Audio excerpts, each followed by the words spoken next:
श्री कृष्ण कहते हैं, जिंदगी में सब कुछ खत्म होना जैसा कुछ भी नहीं होता।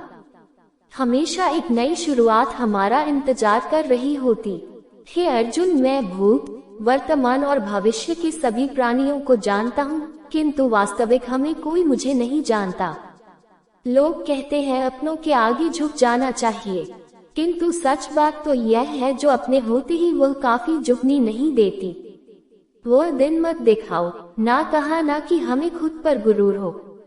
रखना अपनी दिल्ली में इस तरह है कि जीवन सफल हो जाए। हुआ है जो सभी इच्छाएं त्याग देता है, मैं और मेरा की लालसा तथा भावना से मुक्त हो जाता है, उसे शांति प्राप्त होती है।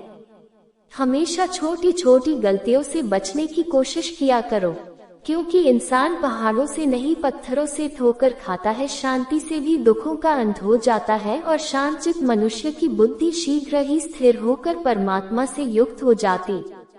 अपनी पीड़ा के लिए संसार को दोष मत दो, अपने मन को समझाओ, तुम्हारे मन का परिवर्तन ही तुम्हारे दुखों का अंत है।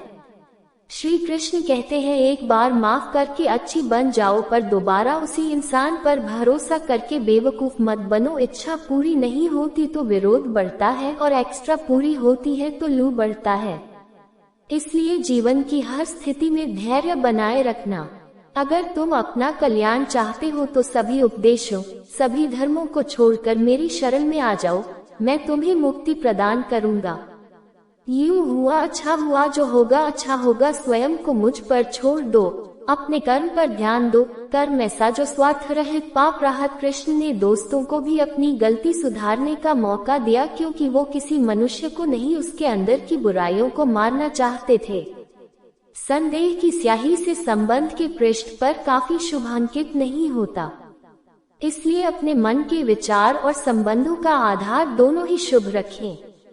मोहग्रस्त होकर अपनी कर्तव्य पथ से हट जाना मूर्खता है, क्योंकि इससे ना तो तुम्हें स्वर्ग की प्राप्ति हुई और ना ही तुम्हारी कीर्ति बढ़ेगी।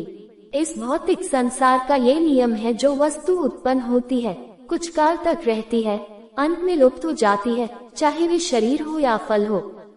यदि कोई व्यक्ति प्रेम से, भक्ति से पुष्प, फल, जल भी मुझ पर चढ़ा दे तो उसी भाव से उसे स्वीकार करता हूँ।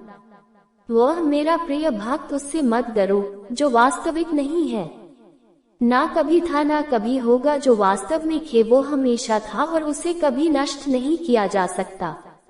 जीवन में आंधी, दुख इस कारण जन्म लेते ही क्योंकि हमारी आसान बड़ी होती। इन आशाओं का करके देखो, जीवन में सुख ही सुख होगा। अपने परम भक्तों जो हमेशा मेरा स्मरण या एक चित्त मन से मेरा पूजन करते हैं, मैं व्यक्तिगत रूप से उनके कल्याण का उत्तरदायित्व जन्म लेने वाले के लिए मृत्यु उतनी ही निश्चित है जितना कि मृत होने वाली के लिए जन्म लेना।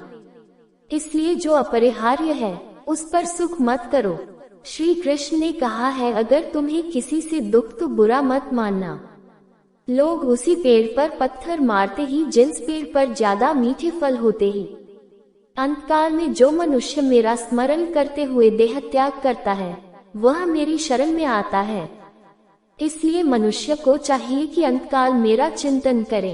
ये बात सच है कि इंसान भूल से कुछ सीखता है, भूल करता है जब भी सीखता है, परंतु इसका जो है मतलब नहीं कि वह जीवन भर भूल करता रहे और कहे कि हम सीख रहे हैं।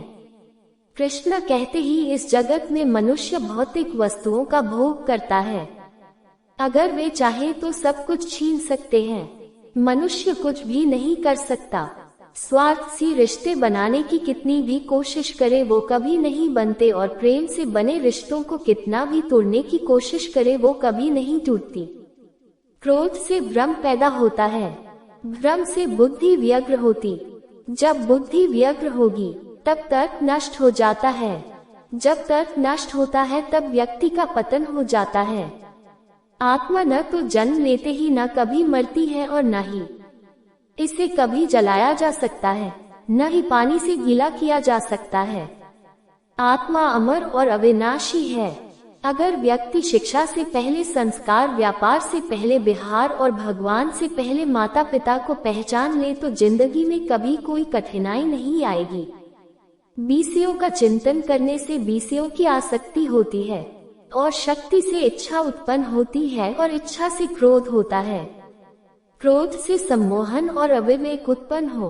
दोस्तों, हमारी मोटिवेशनल कहानी या भगवान श्री कृष्ण के भक्त हो तो हमारे चैनल को अवश्य सब्सक्राइब कीजिए। जय श्री कृष्ण। दोस्तों, वीडियो अच्छी लगी हो तो लाइक करें, चैनल पर नया हो तो सब्सक्राइब करें।